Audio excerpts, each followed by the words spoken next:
Vivre du stress est tout à fait normal. Tout le monde en vivra à un moment ou à un autre de sa vie.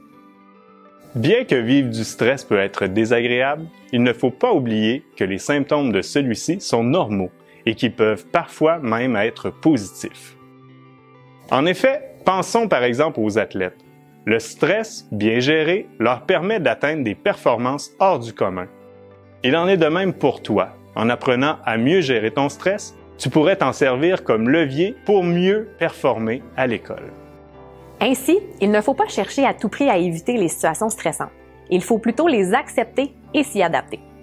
Prenons l'exemple de Marie. Elle est inscrite à temps plein à l'école dans une formation aux adultes. Elle doit se préparer pour son examen qui a lieu dans une semaine et d'ici là, elle a plusieurs travaux à remettre. Elle occupe un emploi de serveuse à temps partiel dans un restaurant. Son patron lui demande de faire un quart de travail supplémentaire. Comme nous pouvons le voir, l'ingrédient majeur qui génère du stress dans cette situation est le manque de contrôle. Maintenant, quels moyens Marie pourrait utiliser pour mieux gérer son stress et reprendre du contrôle dans cette situation? Différentes possibilités s'offrent à elle.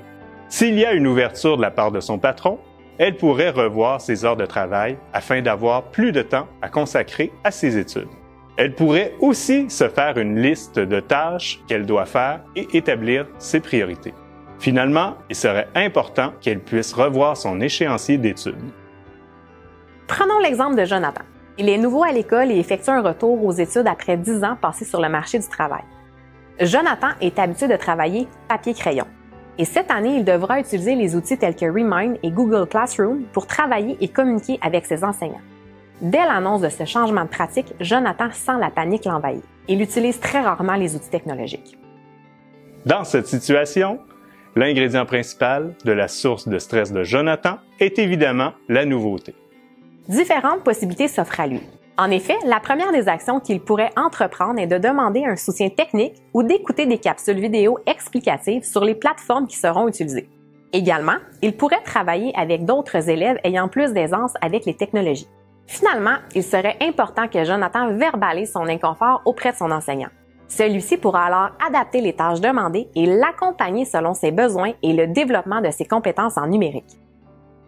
Malgré tout, Marie et Jonathan ressentiront tout de même encore quelques symptômes du stress. Et c'est normal, et même très positif.